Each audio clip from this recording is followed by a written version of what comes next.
What? We're back again? No. Oh my gosh. What? At least we're wearing different outfits. That is true. This is true. Because it is a different day. Tea. Welcome to The Cup, the currently unnamed podcast, where we put the tea in reality, and you can come to us first to quench your thirst. I'm Logan Murphy, a say something gay, here just with water, because it was a really hot day today in Arizona, as always, and I'm dehydrated. Tea. Hey y'all, Ashley Keenan here, joining you with an empty water bottle because I'm far too lazy to go get water. But I just had some chocolate pudding, so let's say that suffices. I am Stark, your token middle-aged white guy. 32-year-old white guy. Yeah. What's so the difference, though? Really? I mean, there's nothing. There's no difference. 32, middle-aged, it's all the same. Just here with some delicious tropical mango tea, piping hot tea, and I also have some water. Ooh. Let's talk. We are kind of, sort of, not really, but kind of back on track-ish, almost. As close as we're going to get for now. We're very that. So we're going to talk about Survivor SA, shocker. I feel like that's all I've been doing recently is talking about Survivor SA. But let's talk about its episodes 15 and 16, the second half of Merge Week 1. Woo! And as Stark was alluding to in our last episode, go check that out. These are two incredibly wild episodes. You can say that again. Very much so. Like people, there were people that I was seeing that were like getting spoiled on Twitter that were like, I don't understand how this happened, but I'm immediately outraged and I'm done with the whole season. Oh. And I said, keep watching because it was great. Do not give up. Or you could just like not watch and just like watch us talk about it. That's fine too. That's tea. Yep. We'll give you everything you need to know. And more that you didn't. We'll save you the time too. You don't have to watch 2 hours of content. You could just watch us talk about it. 2 hours of will content this be 45 2 hours? minutes. Honestly, who knows? Depends on how many side roads we take you down. Depends on how many conspiracy theories about Steffi's breakfast bowl we have, and all of that. Who did it? Tejan really messed that up for everyone. That breakfast bowl. Yeah. So let's jump in. Episode 15, day 24. Dante was just voted out, thank God. And everyone's reflecting on the Dante vote. People are sad, people are upset. But you know who feels trapped in this moment? Killarney. Let's talk about Killarney. Because I feel like she's slowly recognizing, maybe I am the GOAT. Maybe, I should start actually playing the game. And so she goes to Shane, who up until this point in Merge, we had not seen at all. Yeah. No. I think at this point there were only 9 people left, so they had to give Shane screen time. Mm-hmm. And Killarney is telling Shane that she feels trapped, and they both agree that they should blow up the game by taking out Steffi. Interesting. Now, why do we think that's blowing up the game, taking out Steffi? Great question. Because as Tejan alluded to in the last Tribal Council, the 3 females, I hate when men use that term, but those are his words, not mine. They are running the game. and as they should, because they're putting the work in, right? But yeah. They're the total package. They are the one, total really are. package. one might say there's no bullshit also within this, episode. Yeah. I want some Breakfast Club. Is there any other? What are the other I think names? I don't think that's it. I think that's it. I think that's it. Good job, team. Should I get a Mindanao tattoo? Yeah, I mean that's about it. There it is. Period. As far as named alliances are concerned on this season, that's about it. But That's all we can get for you. but yeah, so okay. I wanna touch on this here while we're discussing Killarney. Is she, and I don't remember, is she the first person that we see on the show verbalize that Steffi is a target and should be taken out in this vote? I think she is the first person in confessional to say it within the episode. Yes. In the edited. But does that mean none of the moves from any other people might be pushing towards it? It's hard to know. Yeah, I think I think that what you're alluding to is there was a conversation that she was in that somebody else brings up Steffi, and Killarney is like, yes, that's my idea, that's my plan, I did that, and everybody else is like, well, you had no part in this conversation where we all decided Steffi, and she was like, but I had decided, so it's my move, and it's like, but if you don't tell anybody, right? Yeah, it's, I don't know, like, and I don't know.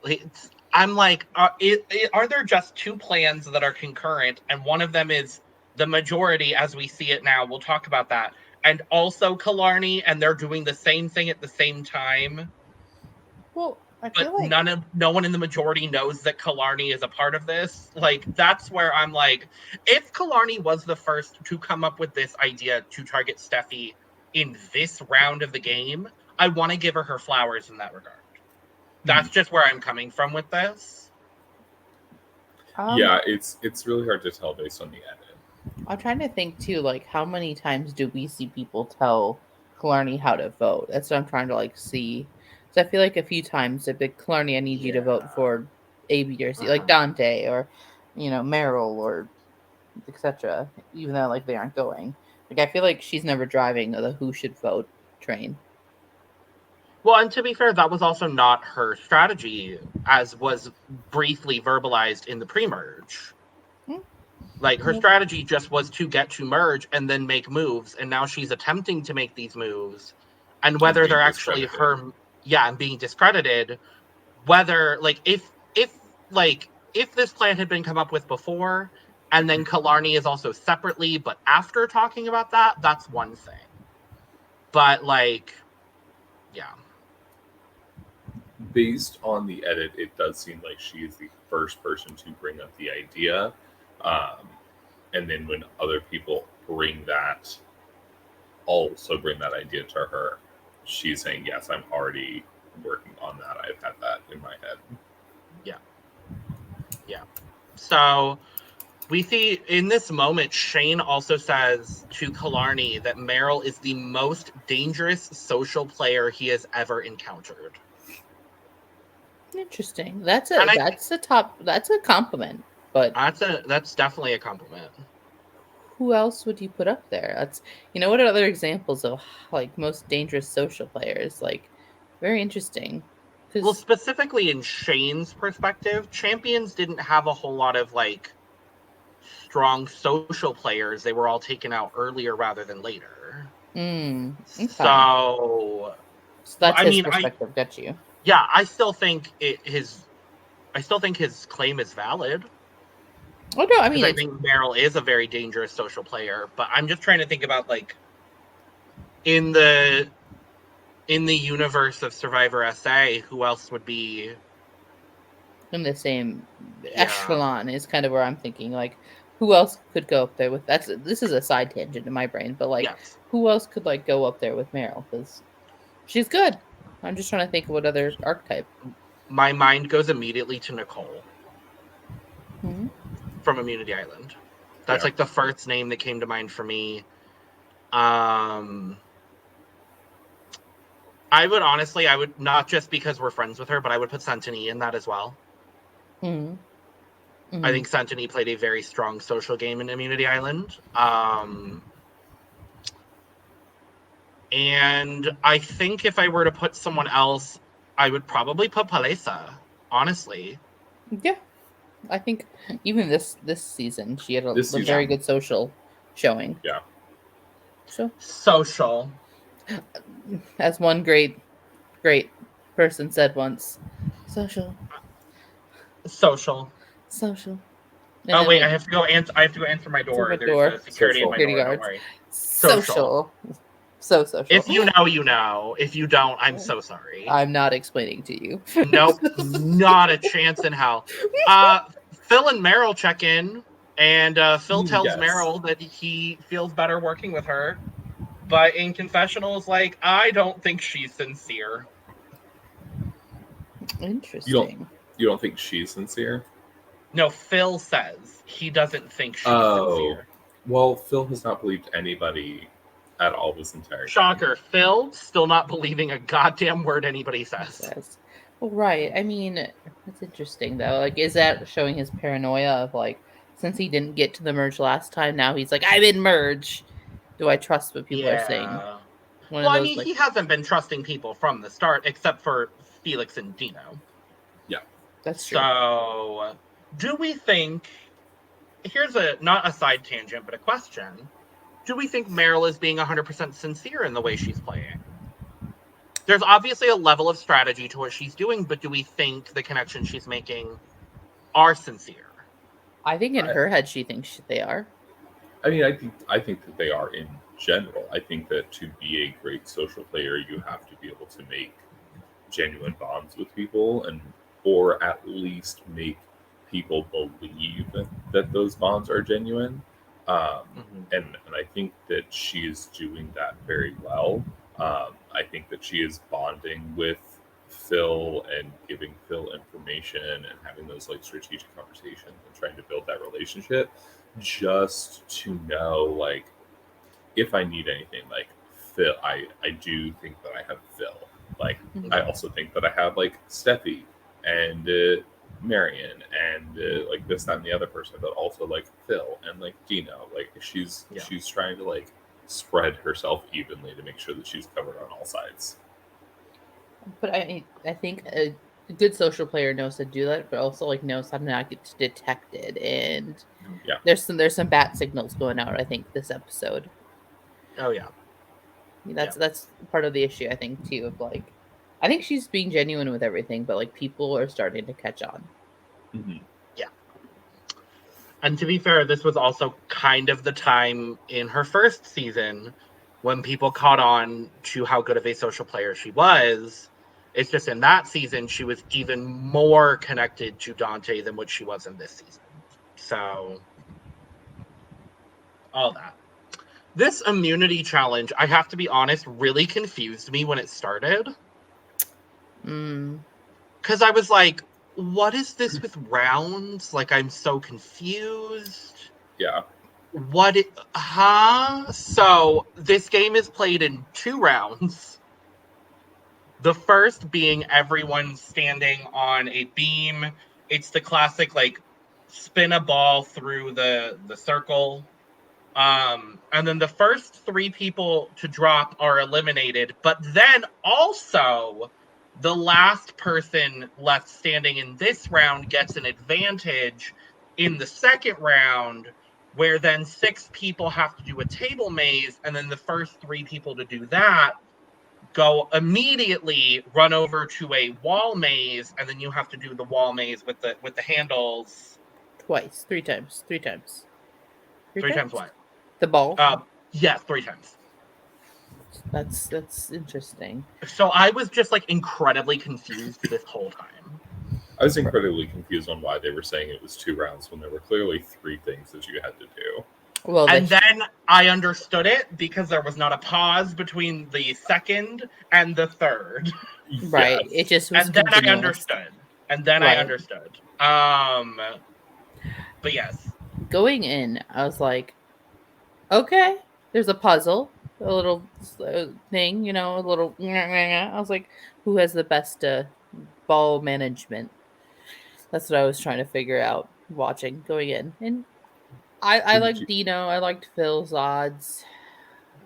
Maybe Steffi. I don't know. That's my thoughts initially. I did really like Phil's like strategy in the ball like spinning part, where it was like just the whole body, like Hmm. You know, just bouncing the whole bounce. Sure, yeah. yeah. Got you. It worked. It did. It got him to the second round. It sure did. But there were some people that did not make it there, and they were Felix, Marion, and Steffi. Yeah, that's good And reads. Steffi, when she dropped, she's just like, Wasn't it her that like the ball just like flew out and she was yeah. like I think her and Marion both had that problem. yeah. But then they compete for the advantage. Again, still was confused. I was like, is Meryl out? Is Shane out? I'm so confused. Wait, we glossed over what we're playing for, though. I think that's a big motivating Oh, factor. well, we're playing Let's pause. we're playing for a tapas lunch on the Sunshine Coast, and also an SUV. Yeah, nice, cute red car. Like, I it's mean, cute. I love I that want they it. harken back to classic U.S. Survivor and they give away a car every season. Like, I love that. I It also makes me love very that like happy. the car curse is like very much aware, like people are aware of the car curse and people are referencing the car It was curse talked in about in the confessionals. episode. I was like, I'm like, it's meta. It's in the works. It's in the universe. It's not a theory. It's made the show. I was like, look at Yeah, us, it's still Survivor fans. official now. Yeah, exactly. We can put it in the wiki books. Like, let's go. It was cute. So yeah, that motivating factor of what people were playing for. That's why Steffi is probably a little peeved when the ball Perturbed. popped out. I mean, I Yeah. get it. I want a car too. Looks at Survivor essay. Right? Oh, and a side note from Twitter world, before, you know how Meryl had the token, one of her 700 advantages. It was discussed that LaRue even chimed in saying that even had she played that after to try to get a car, the thing, it would only be for the meal, not for the car. They weren't handing out two babies. So just a side note. It would have been like, hey Mahindra, hey girl, so we need another car. We did not plan for this. They call the other sponsor the out. Hey Outsurance, do y'all want to pay Mahindra for this car? And then honestly, we'll just call next season Survivor SA Outsurance. Outsurance, no, outwit, outplay, outlast, outsurance. Outsure. And Um, don't I even mean, worry about it. We got you, bestie. It's all good. the markets will be blooming without sure ends. Tribal, tribal. It's like, okay, so we've went through the outwit, the outplay, and the outlast, but how did you outsurance? Oh, sure, yeah. I drove around that tribe. I was using my gas mileage. I ensured that I would make it to the end of this competition. Yeah, that's all you needed to know. There was enough gas in the tank. Absolutely. Car puns. I here all day. I drove circles around all these castaways. I'm really disappointed I made my Geico reference the other day. Oh, Nor. Yeah, make a claim for that one. Nor. Sorry. Or Nor. Make the claim. How about today we have the Aflac Insurance Duck Out of Tribal Council pass. So this means you don't have to be here. Duck on out, bye. But for the rest of the episode, you just have to say Aflac. Aflac. Help me with this so much. Yes, absolutely. So we get to the end of the first round, and it's down to Dino and Phil still spinning. Phil's still putting his whole body into this. Work. But he doesn't get it, and Dino gets the advantage. And that advantage is? One of the holes in his table maze is now plugged. Oh, we do love a plugged hole. It really does help. We didn't really. We sure see- do, Ashley Keenan. We sure do, sweetie. We sure do. It really does help. The ball jokes write themselves. I'm here for the plug jokes. Oh, I went somewhere else, but it's fine. We get the second round of things, and it's Tajan that finishes the table maze first, followed by Dino with his advantage, and then Meryl gets the third spot, competing on the slide. I always think of Frankie snake. Grande on Big Brother. Yeah. I always Yeah. think of Frankie Grande. That challenge, meaning Tajan, Dino, and Meryl were the people that got it. It was very, very close between Tajan and Dino. The story of Tajan's immunity the last few times my is God, being we'll talk very about it. close. No, yes, and yes, we will. And the winner of the car is Dino! Yay! But now I'm nervous for his chances at winning. And so is Yeah. he. Because he Yeah. knows. He And knows? he knows. Dino knows. Dino knows all. But He also knows. D does know the superfan curse of the car. Yeah.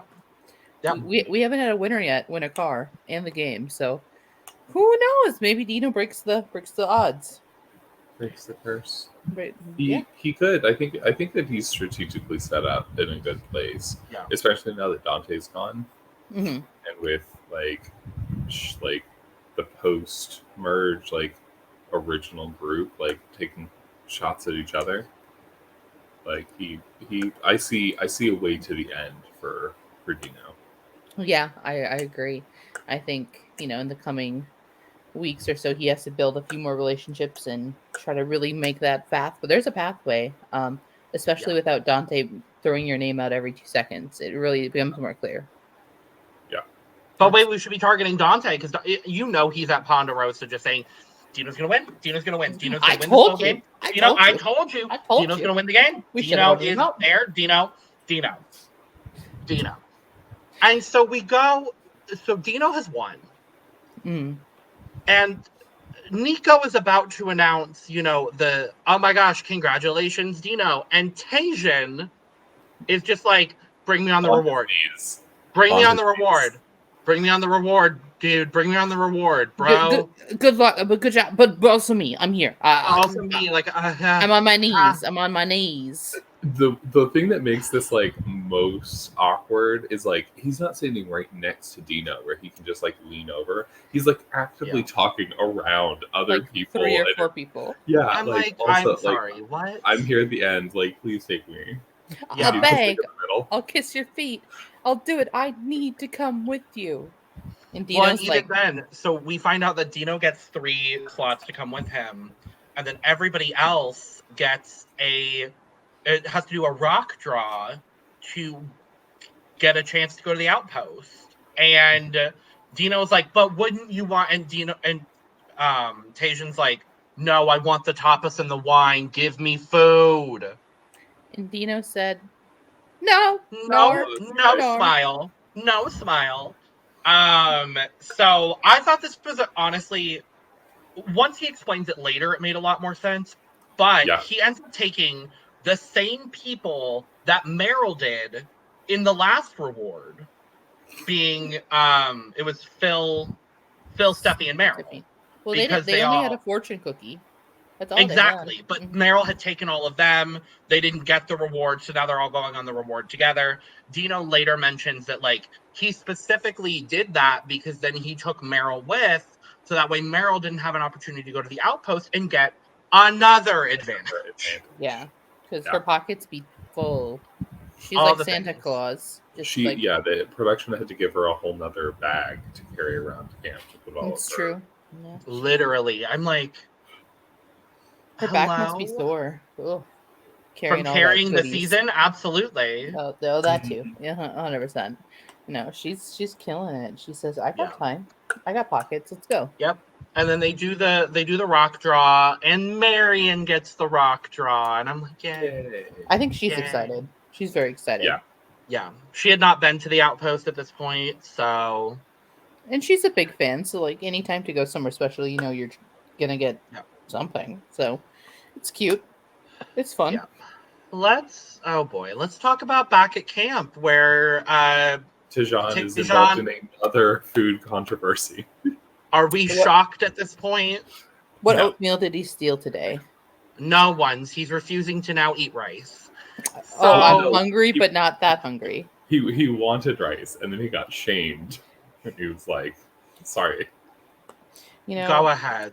he didn't watch the Island of the Idols, or not Idols, last season, the Immunity Island, where Yeah. you just gotta be chappies and eat it at night if you're hungry. Right? He didn't. He just is not Well, doing the right Chappies wasn't moves. on the season long enough to pass on that knowledge. That's true. The diner never came through. So, yeah. Tayshaun needs to make something. I don't know. It's something. I mean, he can climb trees, so maybe he can try to make a little shack of food somewhere. Ajan's Treehouse Diner. I don't know. But yeah, so he wants food and then is shamed, and then Killarney later is like, "Nah, I'm gonna eat," and Tajan's like, "No, the girls didn't want to eat, so I'm not going to eat." And I'm like, "Oh, what a martyr!" And they're the axis of power, so I must comply. Right? Like, This was what I was fearing with Tajan, especially if he were to make merge again, because this is literally how he played in Maldives. He like brought himself down, pissed people off, and then he was voted out. And so it's just like, why are we? And then everybody gets back from the reward. And Killarney is like straight up, y'all, I was hungry, so I ate some food. And everyone's like, sure, yeah, love it. Yeah. Good They were on like, ya. "We win Like, and ate." Like that's fine. we but you literally had a also whole didn't last win and reward. ate. Like, we don't care. And then it sets up this like Tajan versus Killarney situation where Tajan is in like, well, I see the kind of person that Killarney is, and I don't want to wanna work with her. Over rice. Over rice. It was going to be lentils, but it was rice instead. I'm just like, you're like, is there a difference, really? Food is food, right? apparently there is. Anyway, let's jump to the next day. Steffi and Felix are having a conversation about the targets list potentially. Steffi is saying Meryl and then potentially Dino, but Felix is then in confessional saying Steffi is clearly the most comfortable person here. Yeah. We need to take that shot. Felix then goes to Phil. We're shifting the target to Steffi. The No BS Alliance is working on a delicately planned Steffi blindside. And so now that I'm like saying these out loud and remembering this episode that I watched fairly recently, according to the edit, I think Killarney was the first person to try to target Steffi. I'm gonna say I think it was Killarney. Right. I can't say the same about the next episode, but I think for the Steffi vote, I think it was like Killarney said it to Shane, and then No BS is trying to do it, and it all just converged together. I'm gonna go ahead and say that's what happened. Killarney's the little finger of Survivor, if Game of Thrones. You know, like No. okay, well, or no, maybe not a little finger, but the whispering to the birds. Which character is that? There's another character. I have the wrong name. I can't Party. remember. But like they Part. whisper to the birds, and they spread the tails, and then have other people do their dirty work. That's kind Yeah. of I think Party. she's like manifesting it on her end. It was like Stephanie needs to go, but like she just doesn't put in the footwork to do it, which is interesting because like, and I mean like I guess it's just like kind of just a severed relationship, but like Phil and Felix and Dino like were on her starting tribe, so like those are people that like she theoretically should have been able to go to and been like, hey, like this is why like Steffi's a threat. Like we need to target Steffi. And so, but when it happens in the inverse, where Phil then goes and is like, "Hey, this is what we're working on," she was like, "Yes, I am aware because I started this, but I communicated it to only one person." And so I think that she probably assumes that Shane has said something to Phil. In my mind, is probably like that. That logic justifies like her reaction. She just assumes that she has set this plan in motion, and other people are now catching wind of it, and it's not two separate, completely different events. Yeah. It makes sense to me too for them to want to go for Steffi after a Dante, because generally this early merge is like those physical and physical people going. Those big. Did we mention physical? Not enough, but really. But physical. what about social? Oh, social. They stayed until right before the end, and then got caught.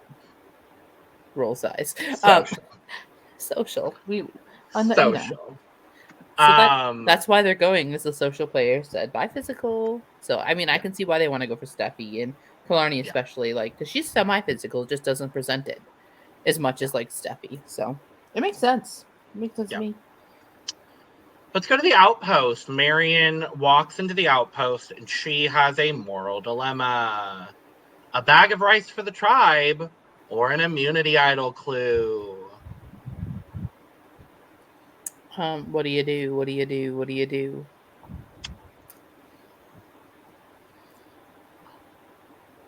I honestly don't know at this point. Yeah, it's like, especially being out there, which I'm not sure if you know, I've never played Survivor. What? Yeah. So I don't know what it's like to be out there as a middle-aged white man. But like, I understand the reason that like she would want to take Rice back to her tribe, but like as a player, I just have to constantly assume every time somebody comes back from the outpost they have something. Absolutely. Like this one specifically, I think would be potentially a little harder to try and justify like how she gets Rice and something, whereas like with Meryl, like, okay, you have a no vote, but like, did you trade your vote for something? It like would probably be my immediate response. Whereas like you got Rice, but then you also got something else. But like, I feel like even if you come back with like no Rice, or if you come back with Rice, like somebody's gonna assume that you have something anyway. Right. Yeah, so, like, and I mean, go ahead, Ashley. I was gonna say, is it really worth it at that point if you think you're isolated and you don't want to like your allies to think you're sketchy? Like that's what I always consider. Like, do I have enough allies that will protect me the same as an idol would? And I think at this point, it changes drastically after this tribal, but I think at this point, Marion felt comfortable enough because she still had, she had the Breakfast Club, which is just full package plus Shane. Mm-hmm. She had a pretty good relationship with Dino and Phil and Felix in the No BS. And like she's on decent terms with Killarney and Tajan. So I feel like at this point she felt comfortable enough to make this act of goodwill. I really appreciated, though, the way that she framed this when she got back to camp. Mm-hmm. I think it's the most unique and also I think the best sort of like framing of what may or may not have happened at the outpost, because she immediately sits in the middle of their shelter and is like, I had a choice between this bag of rice and a full feast. So now we're making it all food-based, which, given the understanding of like the reward that they just went on, how she didn't get picked for the reward and then is using this as her like other option, I thought that was incredibly smart from Marion. I think the framing of the last two visits to the outpost by Marion and Meryl both like are very, very smart, and it shows that like they understand the game well enough to understand like from a production standpoint what a realistic like choice would be, that they can say like, I had a 50-50 shot for the coin, and I lost my vote because I lost, as opposed to trading your vote. It's just very, very smart, and I think it speaks to that conversation that I don't know if it's happened yet. If I'm jumping ahead, I apologize. But Marion has a conversation with Dino at one point that's I want a fan, somebody that understands this game. So it really this moment really highlights how much of a fan she is. Yeah. And I think for me, the whole time we're talking about them framing it, all I could think of was Tony and Tajan's really poor way of framing that. So look at comparisons. They're really playing so well, even on that aspect of this is me outwitting you. Yeah, I absolutely agree. She then goes on to tell it was Steffi. She tells Steffi it was actually an idle clue. Kind of has a bit of a breakdown moment with Steffi at the water well, and is just I don't know where I'm at in my game. I thought this was the right decision in the moment, but now I'm second guessing myself. All that kind of stuff. I don't want to say it, but I think I'm gonna go ahead and say it. Marion's kind of getting a winner at it. I do agree. With the conversation that we talk about in the next episode, but that moment, the moments have been highlighting a Marion. Why are they highlighting it if it's not to show a winning edit? Yeah, make it make sense, please. We can talk about it when we finish talking about the Thursday episode. I think there are 3 people at this point left in the game that are getting winner edits, and I wouldn't be surprised if any of them won, given what I know about South African editing. So one of them, spoiler, is Marion, but I don't think the other 2 will be as easily discernible. To y'all. I'm curious to see what you think of my opinions on it. So, Felix tells Meryl that everyone's coming after her. And it's straight not up wrong. is straight up is just everyone's coming after you. So, how do you guys think Felix is playing at this point? Because I feel like he's trying to play with everyone. He is. I think that he was very attached to Dante, and obviously no BS, and Dante was just cut. So I think that he's trying to find a new Dante on that side.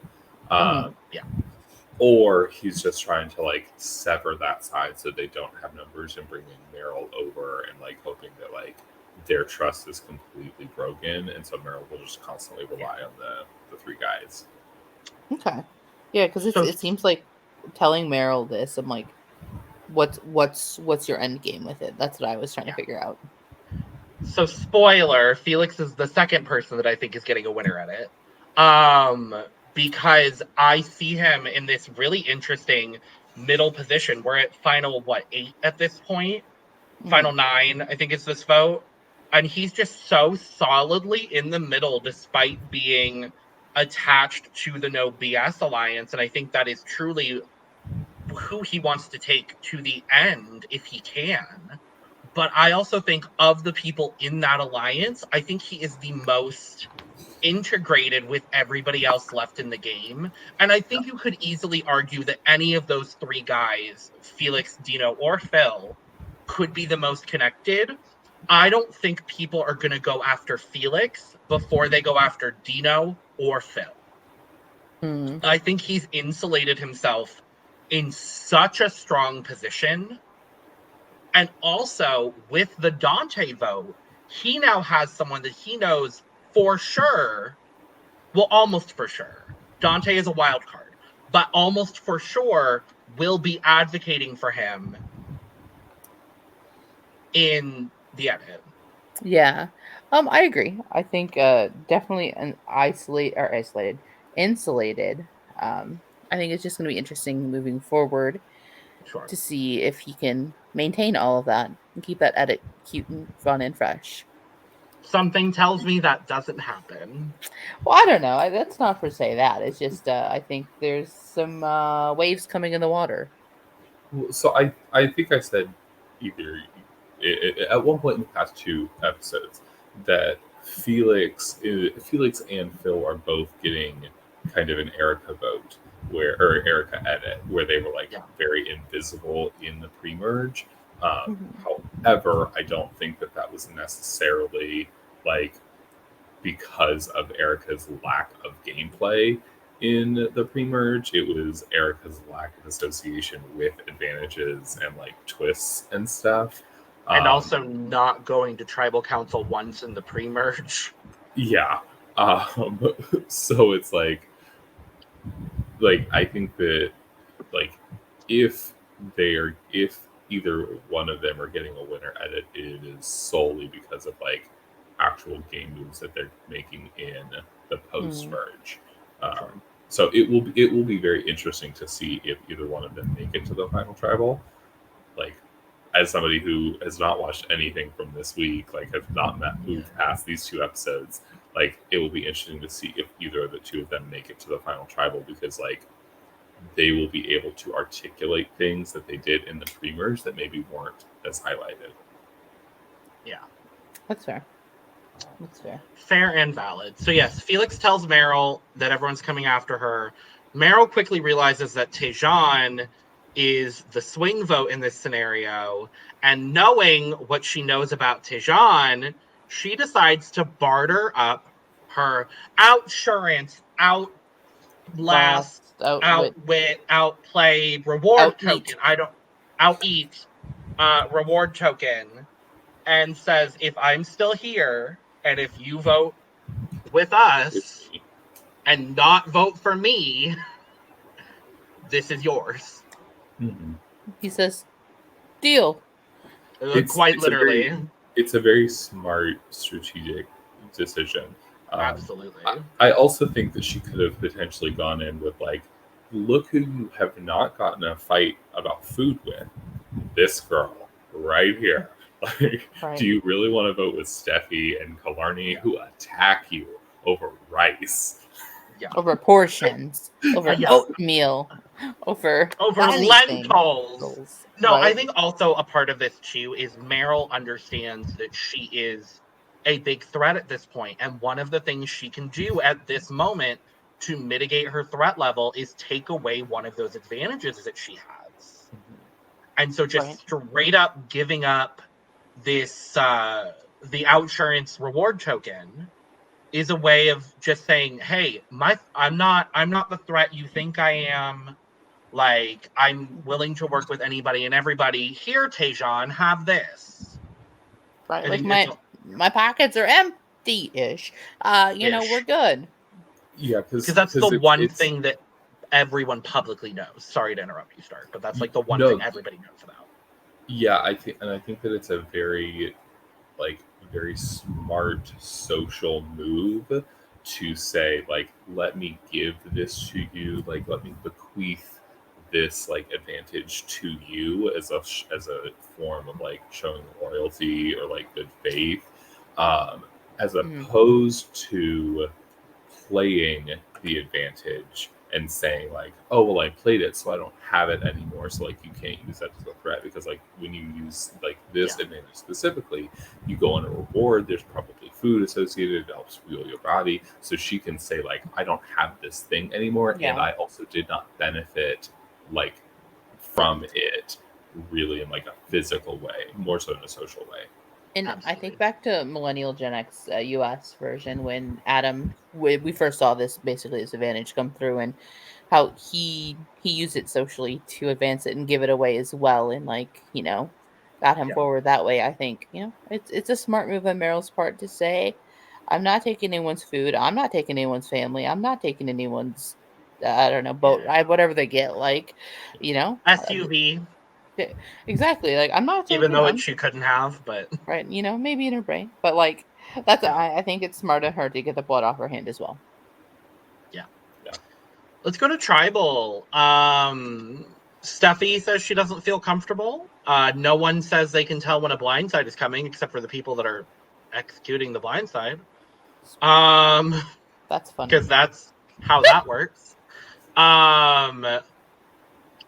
Shane says something very very wise in this moment. He's like, it's more so blind faith. And I had never thought of things that way, but I was like, that Makes sense. yeah, it makes complete sense when you think about it. You're putting your game and the life in their hands. It's the scariest thing about playing Survivor. It's also, I mean, it's also probably like the most like invigorating part of playing Survivor is that like almost anybody is always an option. Like in Big Brother, you know, if you're on the block, you have a 50% chance of going home. In Survivor, sometimes like, 33.3. You are correct. Season Alyssa. But like there in Survivor, like it can be literally anybody. And so you have to rely on the relationships that you've built and make sure that like you're minimizing your threat level but maximizing your benefit to other people's games. You have to manage your like relationship. Like there's so many different I think that Survivor is such a more complicated game to play, and like using this analogy of like you have to just put blind faith in people like is absolutely like accurate, because like the moment the people that you're working with see you as somebody that should be voted out because you're no longer a benefit to their game, they're not going to tell you that they're voting you out. Like you have to just win immunity to know that you're safe. But like that's why I think that's why we've seen a decrease in effective immunity Iowa plays, like from people that are in power positions.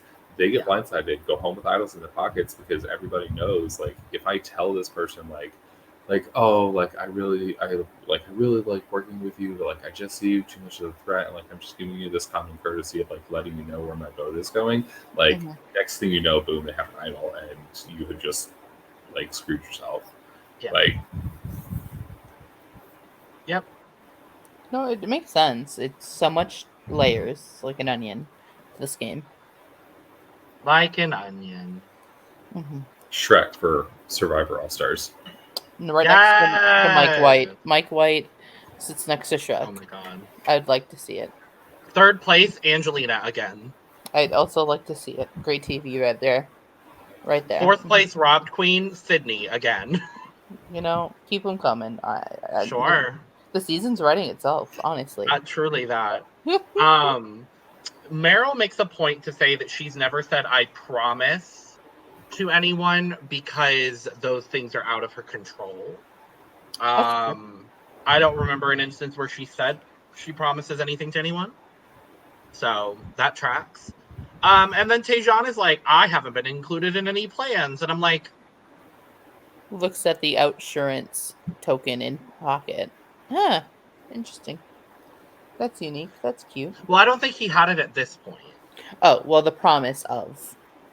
I think that Taejon's strategy, which, like, I don't know if it makes sense, like, in the game, like, within the dynamic of the tribe. Like, it just seems like Taejon is constantly going in being like, I'm the person on the outs. I'm expecting to get votes. Like, nobody values me in this game. And so he just says things that portray him as being an outsider within the tribe. And I don't know if that's like to try and convince Steffi that he understands that he's being voted for, or like maybe Steffi didn't talk to him, so he's trying to convey that like the other side did not talk to him. Like it's very strange statements that he's been making for like the past like 3 tribals. I was gonna say this isn't the first, second, or third time he said something like this too. Yeah. Do you think he's trying to like downplay his intelligence in like gameplay in a public setting to make it look like I'm confused? I don't know what's going on. That's obviously. Oh, okay. Right. I just don't think his understanding of how to play Survivor has evolved in 11 years. Honestly, I think that's what it is. I think he went into this season thinking, because let's be honest, he probably hasn't watched most of these other seasons. I don't know him to be a fan. If he is, please correct me. But I don't know him to be a fan of the game. And I feel like he probably went into this season thinking he was going to play the same sort of like because the way that the early seasons of Survivor SA were played is very reminiscent of the way that Survivor the Outback was played. Mm-hmm. Like, it was, people were voted out not because of alliances, but because of who was the better person. Like, the people who were the worst people, quote unquote, were then voted out of the tribe. Is that And how so Tina it was won? kind of by Tina's, like, Richard Hatch was the person to like bring forth the idea of alliances. And so that concept really developed very well into season 2, but Tina didn't even really play a very strategic game her Mm-hmm. first time around. She played very, very social. And in those early seasons of Survivor, that's kind of how you had to play. It wasn't Right. until people like Boston Rob, like Rob Cesternino, as much as I may have my issues with Rob, I'm going to give him his flowers because he deserves it. Like, until those kinds of people played the game, it was really more a social game Mm-hmm. until that strategic aspect was brought up. And you see that same sort of thing happening with the first 4 seasons, at least, of Survivor SA, where it was very much so, oh, if you pissed off the tribe, you're going home. Right. There And was so I more of feel like, the yeah, experiment of it, right? yeah. It feels more like season 1 of Big Brother US, or like how BBUK is played, where it's a popularity contest at the end of the day. Right. And so, like, I think I could be very, very wrong. I feel like he came into this season kind of thinking, I'm going to try to play that same game. I'm not going to ruffle, except he does on multiple occasions throughout the season. But he's like, I'm not going to ruffle any feathers. I'm going to play the middle. I'm going to be the least offensive person, and that's going to get me to the end of the game. And in reality, I don't think that's going to happen for him in this season. I don't know what happens after these 2 episodes yet, but I don't see that to be the reality of his situation at this point. Yeah. Cosign. Mm-hmm. Anyway, we have a vote. It's a 5-4 vote, which I think is the closest vote we've had this season. Yeah, I think so. Yeah, I think it's like the first like real split vote. Yep. And we lose Steffi. Queen, legend, I'm icon. sad. She's just such a strong overall player that it's I like, know. damn, third juror. Look at and what her first season she made it to like nearly the end. So Day like 37. she was a little heartbroken to walk away with what we call a idol in your pocket. Yep. Yep. Yeah. Now, do we think Steffi or Dante had the worst leaving of Tribal? I think she was a little better than Dante, right? Yeah, I agree. Yeah. I don't like Dante was very raging. Right. He Good, just because needed his steak. this was just my opportunity to shit on Dante more. That's all it was in reality. But yeah, Steffi is gone, and we move to episode 16, where we get back to camp, and Marion says that the Breakfast Club is officially broken, tells Dino that her game is completely fucked. Meryl gives Tejan the reward token, and Dino realizes he may have ruined his entire relationship with Marion. And that's what you're Well, gonna see. also, like Marion, I think it's Marion, right? She's like, why did you do that? Why did you not like vote out Meryl? Meryl has like this advantage, this advantage, this advantage, this advantage, and Yeah. Dino's like, nobody told me any of that, and I don't Literally, know Dino how, had no clue. Yeah, I don't know how they're campaigning against Meryl and not like actively trying to paint Meryl as the biggest target with actual justification. And like as opposed to like, hey Dino, just vote for Meryl. Like Dino's not gonna do that just based on like it's good for your game. Like Right, he needs fact the that, like, backup. yeah. And that the fact that that wasn't communicated at all like before the last vote like blew my mind that he had no idea. Were they worried he would tell Meryl, perhaps? Potentially. Maybe, but it's like if you can't bank the vote, then like why are you even trying? Yeah. Yeah. So we go to the morning of day 26. Dino and Marion are talking, and Dino's like, well, I guess I shouldn't be working with Meryl now that I know all this stuff. Right. Probably a good call. Probably a good swerve. Yeah. And in an act of trusting and good faith, Dino then shares his save the date advantage with Marion, which then begs the question again from the last episode.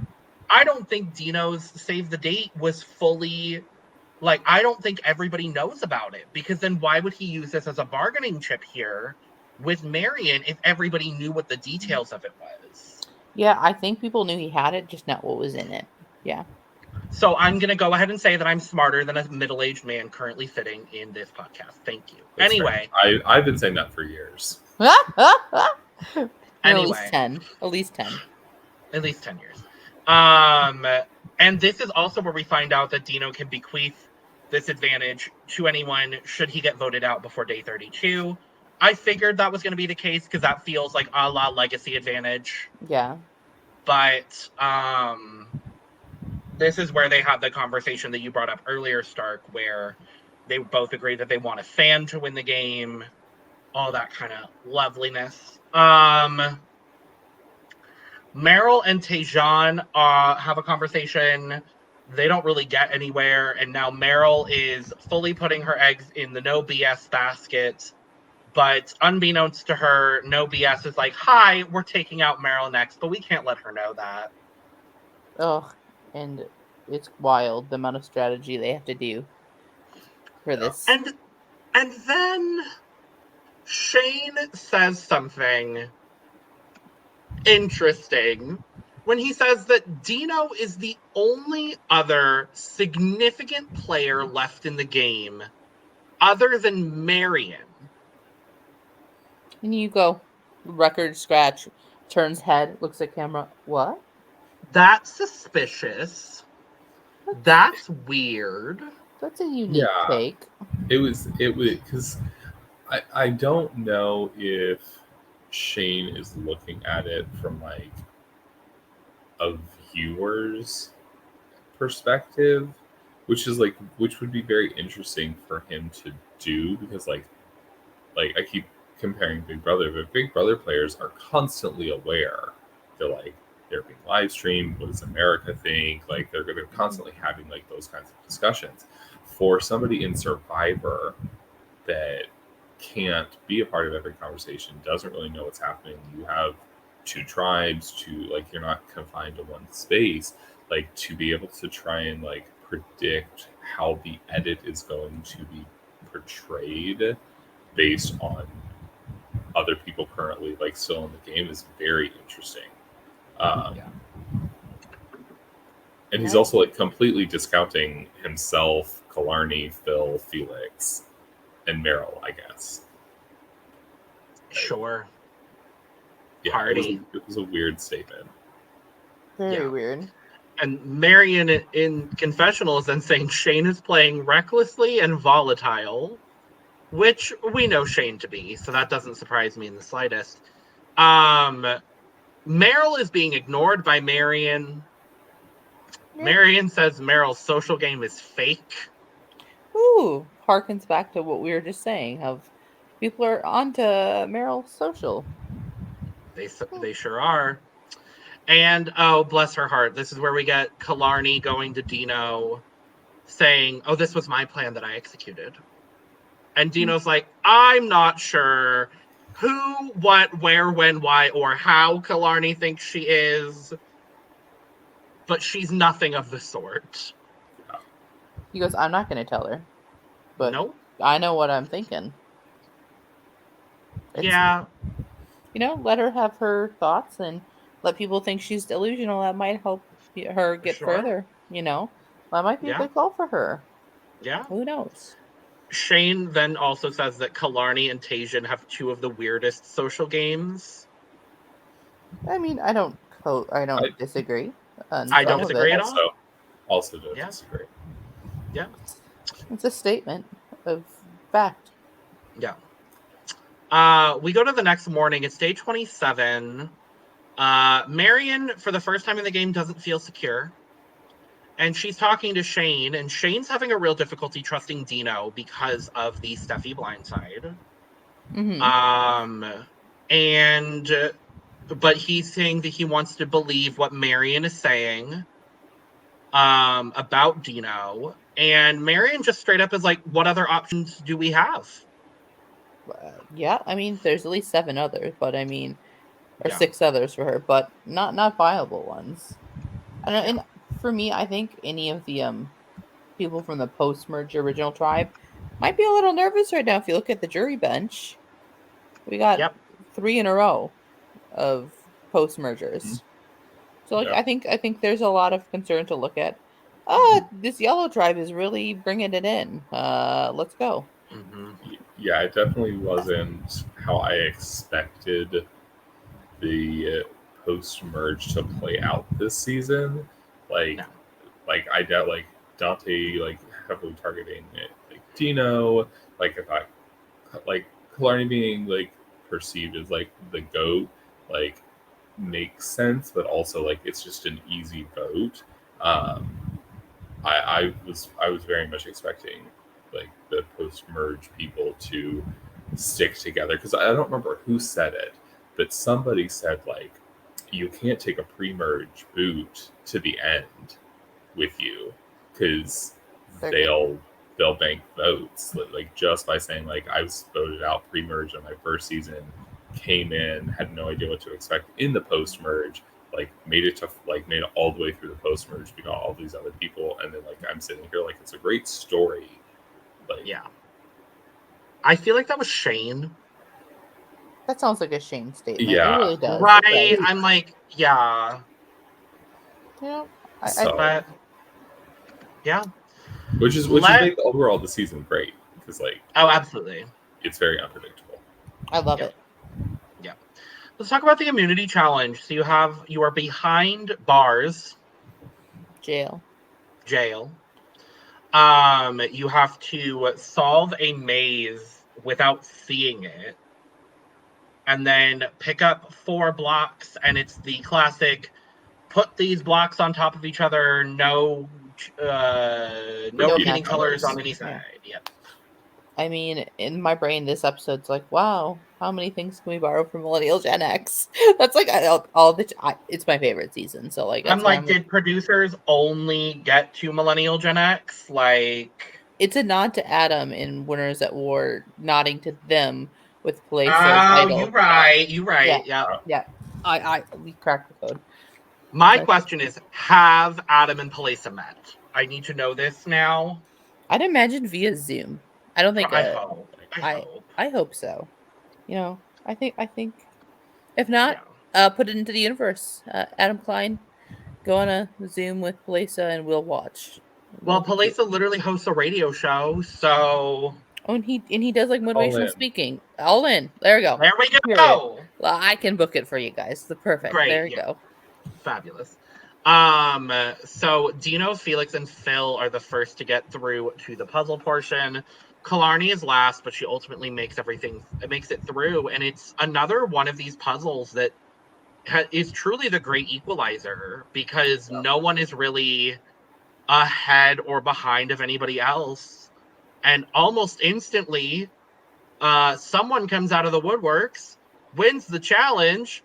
It's Marion! Yay! She says, I don't feel comfortable. The only way I do is kicking ass in a challenge. It feels like a Drag Race edit where, like, episode 4, Queen is like, I haven't won a challenge yet. I think I'm going to win today, and then does. They woke up. They're like, yeah, I'm here. Let's go. Yeah. Mm-hmm. And it was very emotional for Marion because she, I don't think she won an individual immunity on her first season. So getting the opportunity to win was great. To nobody's surprise, Tajan was second by seconds. Well, he should try harder. If he wants to win, he should try harder. Absolutely. That's what they're telling. No participation trophies. Truly that. Right? Truly. That's what they tell us nowadays. Absolutely. No second place ribbon. Win. Win or die. Exactly. Well, Tajan said, well, maybe. Maybe. Not that. There's no reward with this one, right? Nor it's just No. just a good old fashioned immunity. Well, that's unfortunate. Yeah, I feel like there wasn't anything that happened in the day 26 edit. Like, maybe there's a reward and they just don't include it in the episode for some reason, but like nothing happened in day 26. Day 27 is just immunity, and it just seems like a component is missing from this episode. I think that Yeah. for our coming days of episodes, it'll make sense with like the timeline for them to have like maybe they're building a big set or something like that Yeah. for a rest day kind of thing, Which, I mean, if we talk to Tony, Survivor days aren't the same as real weekdays, so it's fine if they have a rest day. Or you said Tony. I thought this Tony. I thought I'd say Tony, and I was like, oh, did this Tony also say the same thing that the other Tony Can you said? imagine in what universe? I mean, maybe. There's only one Tony we acknowledge, and it's not the man. Period. But yes, Marion wins. We go back to camp. Marion wants either Meryl or Tajan out. Tajan says that he lost to, quote, the worst possible person. Now, what do you mean by that, Tajan? Tell me more. So I took it as he wanted to target Marion next. That's how I took it. That's what it sounds like, yeah. Yeah, Mhm. that's what it seems to be. Felix is trying to handle Tajan's paranoia, and it's real bad. But this is where we come up with just a wild plan. Phil and Meryl decide that Meryl, instead of using the tribal council pass on herself, Meryl should use the tribal council pass on Marion, take her out of the equation, and then vote out. I think the original idea was Tajan. That's not what ends up happening in the vote. I thought they were going to split the vote on Shane and Killarney. I don't remember what the exact was. Because it's a front, really. Yeah. Yeah. Obviously, the No BS Alliance is still saying, hey, we're going to vote out Meryl. They bring Tajan in on this plan. And they sell it so well. They're like, Meryl, you do this, you lighten your load one more. Again, like, yeah, no blood. No, you're good. I mean, correct me if I'm wrong. I thought this was Meryl's idea.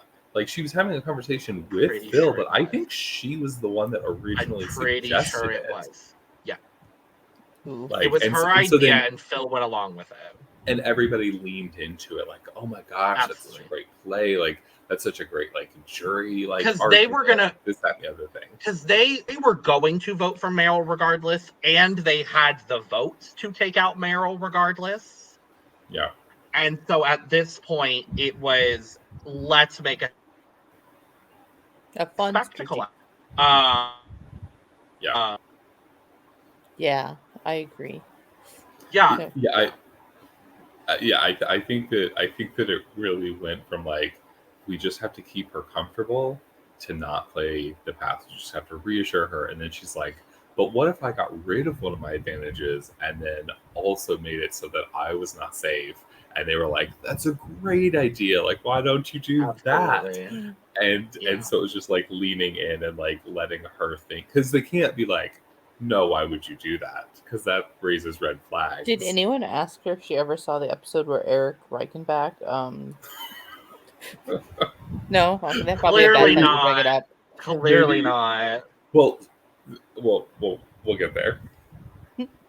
We sure will.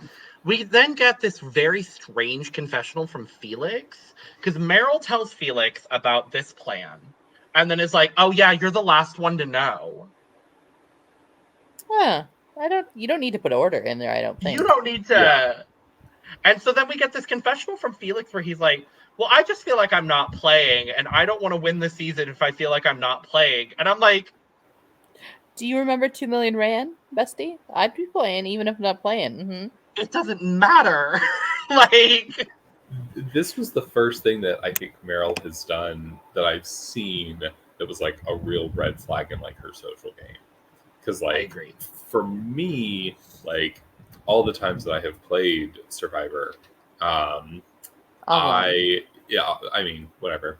Uh, I like telling, like, I would always present, like, I had these other people to tell.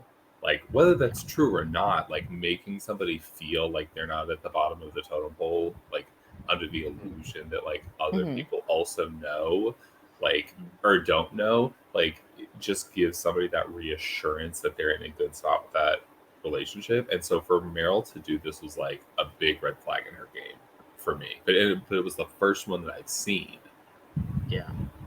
Well, I mean, yeah, first and maybe last one you've seen. Who knows? Who knows? That Who knows? perhaps. Let's Wh- and then Phil tells Marion about the tribal council pass plan. Marion's like, I love you. And I love that moment. She's just like, and what, bitch? Okay. Work. It feels Mhm. very like Meryl Meryl having a no vote when Dante was voted out. Like, oh no, I can't vote out Meryl. What am I Oh gonna do? no. No. Yeah. I'll tend to the So fire while she gives me her advantage. That's what I'll that do. part. That part. Let's go to tribal because there's a quick discussion on the spread of misinformation.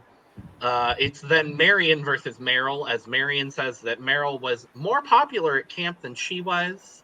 And then there's a quick conversation about goat play. Meryl says that no one at this point can be considered a goat. And Killarney says that you have to be open minded about things. And of course, Killarney's saying that because she is a goat. Mastermind. I mean, goat. Mastermind of Yeah. goat play. I Yeah. want so badly for Clarny to just be able to do something. Like I want her to like show up Me and like win too. an immunity challenge or like do something because like I had such high like hopes for her game and I feel like she's just been turned into this like doesn't really do anything is just like an extra vote. In fairness, I think that she kind of did it to herself at the That swap is where she was like, that is I'm just gonna be kind an of the extra vote. plan. That is the plan that she's been saying since the start. So I like, know. She's doing what she wanted. I'm just saying, if Killarney makes it to Final Tribal and talks about this plan where she said this whole time that she's been a goat and actually backs it up, Owns I'm it. just saying. I'm just saying. I'm just saying. Yeah, Um, I think that it's very easy to discredit a goat at the end of the game when they don't realize that they're the goat. Like they think that they're the whoever Boston Rob took to the end with him and his season in Redemption Island. Like she thought that she was like doing all these things and Rob was constantly like, well actually like I did that and I just played it like this so that you would think you were included, right? But like if Clarny gets to the end and she's like, look, I did these things intentionally to paint myself as the GOAT. Like these were all very strategic decisions that I made for my game. And look where I'm at and look where you're not. Like I would absolutely respect the hell out of that game. She just has to own it.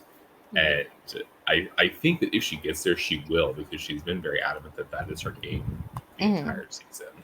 Well, if you rate your game a 1 out of 10, be confident and say, like, a 10 if you think you killed it and talk about it. Don't underplay yourself. I'm not Yeah. looking at any Final Council Tribal finalists recently. I am. I am. Looks at Australia. looks at Australia, Stares, glazes, glances, glares. beams. Yeah. So Meryl goes through with this plan and says that she is going to give her, or she's going to play the tribal council pass on Marion. Hmm. And Marion very quickly, knowing what's happening, is like, well, can I give my immunity away? Sure, Jan. Like, Sure go ahead, can. Eric. Yeah. Who So, who did you think was gonna get it? Because I wasn't sure. I was like, oh, Shane. So maybe this is just because I'm dumb. I did not even think about the repercussions or the possibility of her giving up her necklace to somebody. And if I'm Meryl, like if I have that thought, like there's no way that I'm giving the pass up Without the necklace going around your neck. Yeah, like something, because it's wild to me that at one point the suggested vote was like to split between Shane and Clarny, and then if you have that forethought that Marion is like obviously not going to give it to John or any of the boys or you, like you're then basically banking on Killarney not having an idol, Shane not having an idol to play on Killarney, like something else. But I guess the real question is, do you think that Marion does this if she's blindsided at Tribal? Like, if Phil doesn't tell her that this is coming, do you think that in that moment, like, processing the fact that she's being forced to leave Tribal, she thinks about, like, can I give it up? Yes. I don't know if I would, but just in my stress.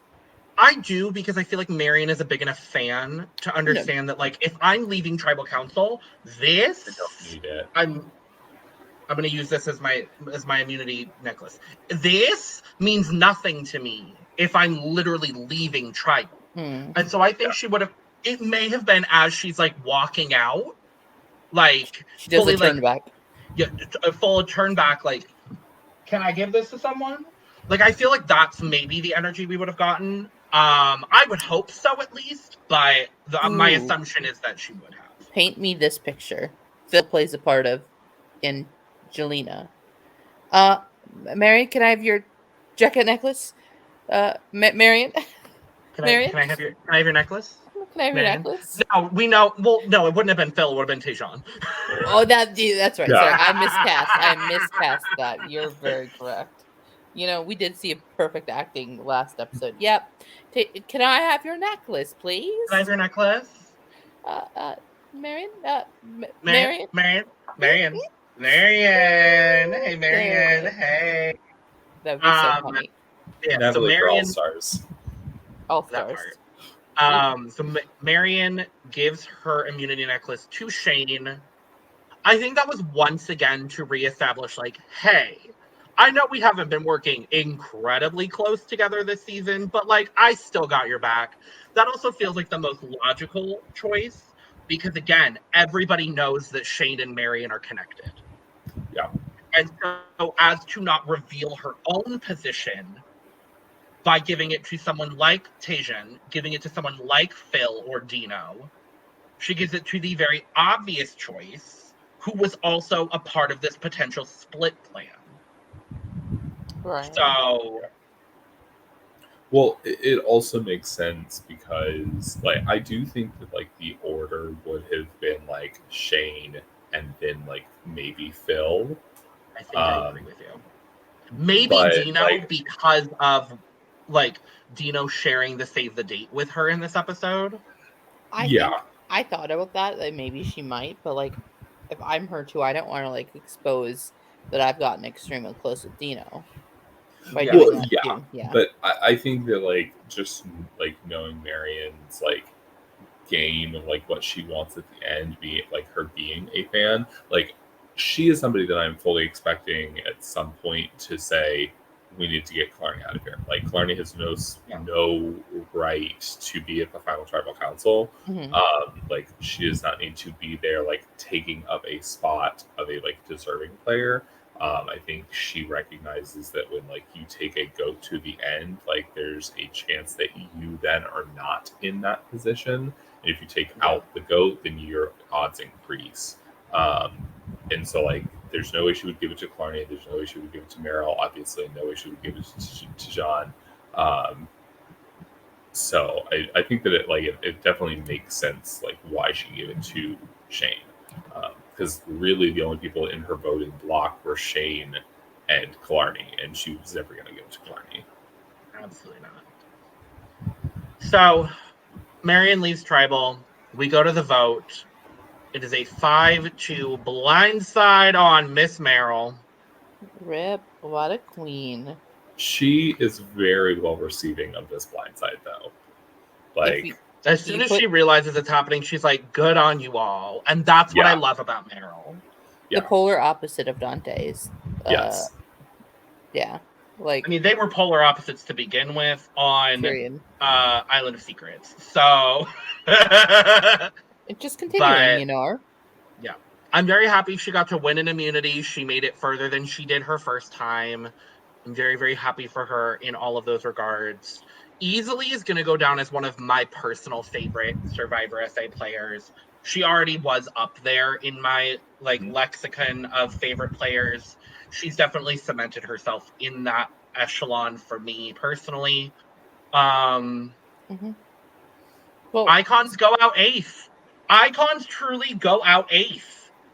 If y'all saw that, if y'all saw the collage of all the iconic 8th place Survivor players, it's true. Wasn't Santini 8th?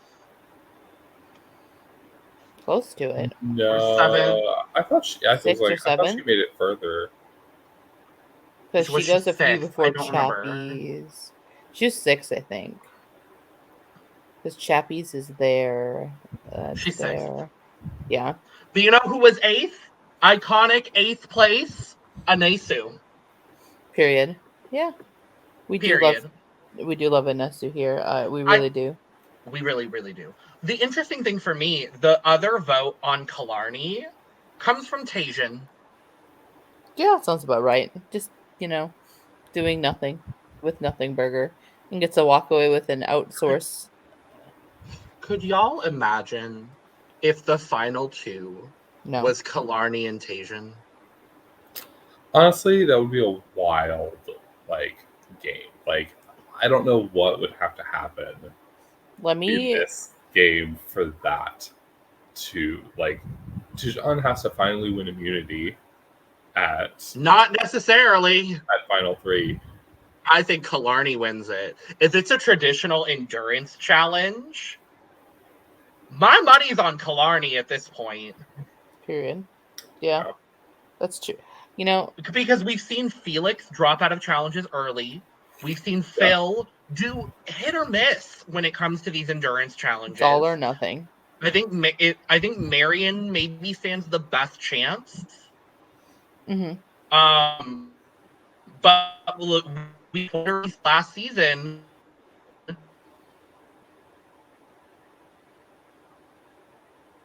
Yeah. Nicole win the final. Nicole did win the final immunity. Yeah. Nicole sure did. I remember facts and details, and not because my Wi-Fi is going out because we have a thunderstorm here. Oh, no thunderstorms. Anyway, I mean that. Oh yeah, literally, I'm like, I can hear the thunder. I don't know if it's picking up on my mic, but I can hear it, and I'm like, please, Wi-Fi, just last long enough. Well, we should wrap up this. We won't flip our 50-50, and we'll, head on out. Yep. Favorite moments of the week, because I forgot to do it, I think, in week 3. Favorite moments of the week? Dino winning the car. Yes. I think, it makes me so sad, but Meryl deciding that she's going to basically vote herself out of the game by by playing her tribal pass on Marion. It's very reminiscent of Tyson in Heroes vs. Villains. Yeah. I'm going to say Dante getting voted out. And I'm going to round it out by saying both, actually all 3, Phil, Marion, Dino, and Meryl all winning their first individual immunity. We do love to see new people. Yeah. Truly. So, with that, we finally kind of sort of caught up. It's a miracle. We're in the same week of recording. We're only 1 week or 1 episode behind now. Yeah, we can catch up. Yeah, truly. And it's gonna be a good end of our week, I think. The next 2 are gonna, or the next week, excuse me. The next week's gonna be great. Ashley being significantly further ahead than both of us. It's fine. You know, I was trying to play along like I wasn't. And then Well, you know what? Next week we'll be able to. End of this week, we'll be able to talk about things that you haven't watched Yeah. further. So that's great. Sweet. With that, like, comment, subscribe on the way out. We'll be back talking about week 5, final 7. We have 8 episodes to get rid of 5 people, And we will. and we sure will. Yeah. So, cheers. Woohoo! I was waiting for Stark to do it. There we go. Hey, I do you couldn't want to figure play? out where my camera was. Do you That's want to play completely that? fair and valid. Do you want to play that on me? The outspoke tribal. I will absolutely play my outlast outsurance idol on you, Ashley, anytime.